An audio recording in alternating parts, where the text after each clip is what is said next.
नमस्कार, जय हिंद, वंदे मातरम। आप सभी विद्यार्थियों का स्वागत है आपके अपने यूट्यूब प्लेटफॉर्म उदय एजुकेशन में।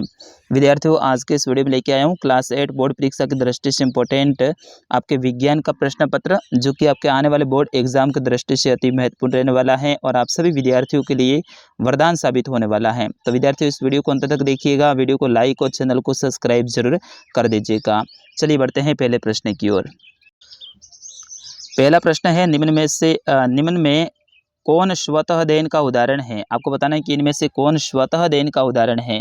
तो विद्यार्थियों, इसका सही आंसर क्या होगा? आपका ऑप्शन नंबर ब, फास्फोरस। फिर उसके बाद में अगला है कि पैराफिन मोम का उपयोग कहाँ किया जाता है। पैराफिन मोम का उपयोग कहाँ किया जाता है?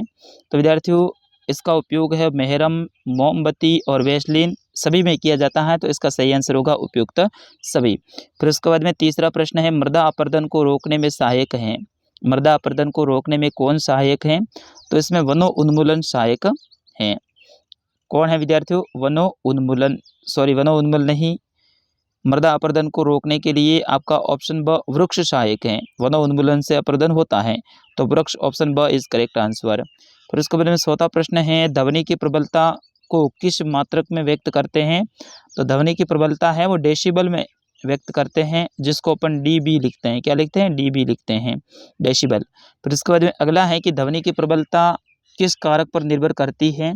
तो विद्यार्थियों, इसका सही आंसर होगा ऑप्शन अ, आयाम पर निर्भर करती है।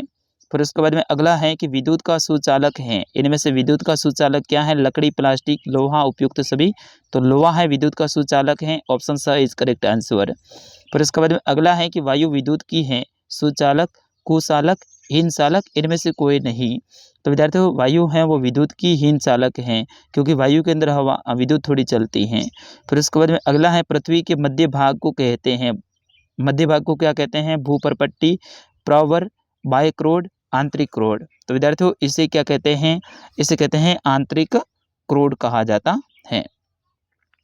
फिर उसके बाद में अगला है कि खरपतवार नाशी क्या होते हैं, इनके उपयोग के क्या लाभ हैं। खरपतवार नियंत्रण करने के लिए जिन रसायनों का उपयोग किया जाता है उन्हें खरपतवार नाशी कहते हैं।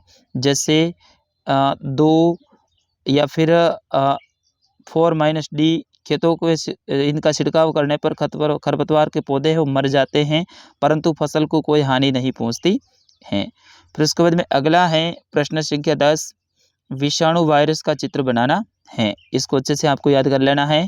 प्रश्न संख्या 11 है, कोयले के प्रक्रम से प्राप्त किन्हीं 2 उत्पादकों के नाम और एक एक के उपयोग भी बताने हैं।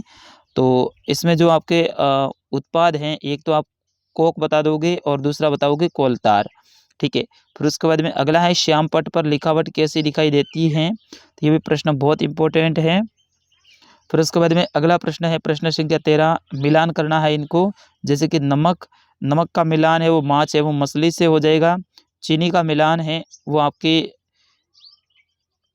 नमक का मिलान है वो जैम से हो जाएगा। चीनी का माछ एवं मछली से हो जाएगा।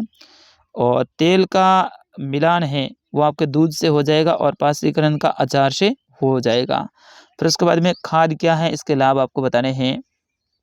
खाद एक प्राकृतिक पदार्थ है जो गोबर, मानव अवशिष्ट और पौधों के अवशिष्ट से विघटन से प्राप्त होता है। जैविक खाद को उर्वरक की तुलना में अच्छा माना जाता है। खाद के उपयोग से हमें अग्र लाभ होते हैं, यानी बहुत सारे लाभ होते हैं। कौन कौन से होते हैं? जैसे कि इससे मिट्टी के जल धारण क्षमता में वृद्धि होती है। इससे मिट्टी भुरभुरी और सरंध्र हो जाती है, जिसके कारण गैस विनिमय सरलता से होता है।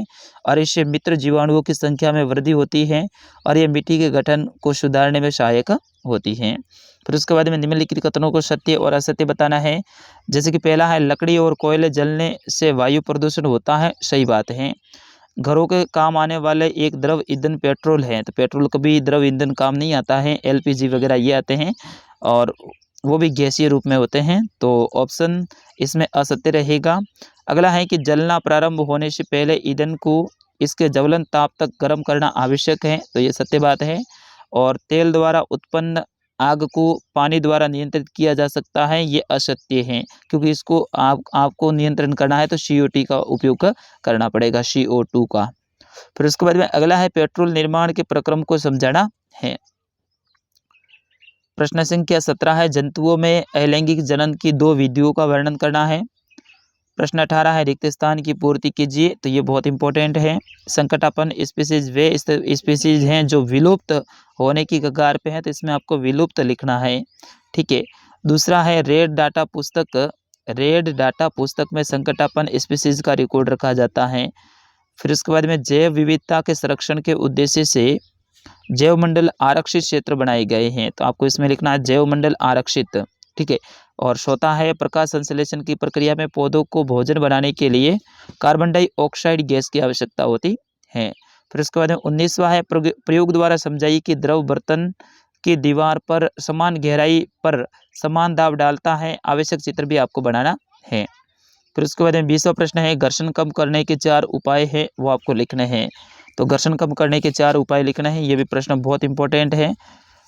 और फिर उसके बाद में 21वां प्रश्न है निम्नलिखित की व्याख्या करनी है। आलू की चालकता का परीक्षण कैसे करेंगे? गलित सोडियम क्लोराइड विद्युत चालन क्यों करता है? इनके बारे में भी आपको विस्तार से बताना है।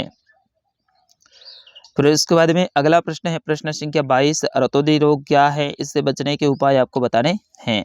तो रतौंधी रोग है वो विटामिन ए के अभाव के कारण होने वाला एक आंखों का रोग है। इससे ग्रसित व्यक्ति मंद प्रकाश में देखने में सक्षम नहीं होता है, यानी कम प्रकाश होता है तो उसमें वो देख नहीं सकता है, क्योंकि उसको रतौंधी रोग हो जाता है और ये विटामिन ए के कारण होता है। इसके बचाव के उपयोग यही है कि इससे बचने के लिए हमें आहार में विटामिन ए युक्त अवयव को सम्मिलित करना चाहिए, यानी अपन जो खाना खाते हैं उसमें विटामिन ए से युक्त जो पदार्थ है उनका ज़्यादातर सेवन करना चाहिए।